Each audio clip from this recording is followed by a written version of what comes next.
നിങ്ങൾക്ക് എന്നോട് സ്നേഹമില്ല, ഉണ്ടെങ്കിൽ ഇങ്ങനെയല്ല. നിങ്ങളെ മുന്നിൽ കൂടെ ബക്കറ്റ് വരുന്നുണ്ട്, നിങ്ങൾ ഇട്ടോളെ. ബക്കറ്റ് കൊണ്ട് ആങ്ങളോട് പോരുത് ടച്ച് തരണേ.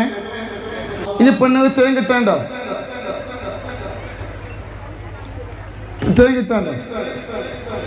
ഇല്ല. എല്ലാവരും കിട്ടിയോ?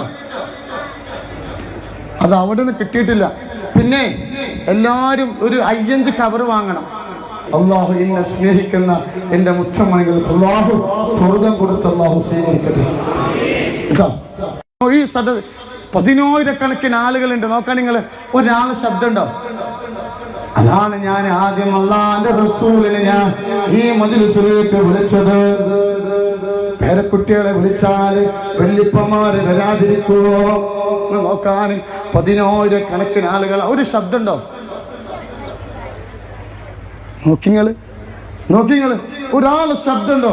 അല്ലാഹു റഹ്മത്തിന്റെ മാലാഖമാരെ കൊണ്ട് ധന്യമാകപ്പെട്ട സദസ്സാക്കട്ടെ. ഇങ്ങനൊരു അഹങ്കാരം കൊണ്ട് പറയട്ടെ, പറയട്ടെ. ഇന്ന് ഇന്ത്യയില് ഇത്ര വലിയ മജ്‌ലിസ് നടക്കുന്നുണ്ടോ? ഉറക്കനെ പറയാം. ഇല്ലല്ലോ. അല്ലാഹു തന്ന റഹ്മത്താണ്. അതിന് കാരണം സ്വലാത്താണ്. സ്വലാത്തുൽ ഫാത്തിഹയാണ്.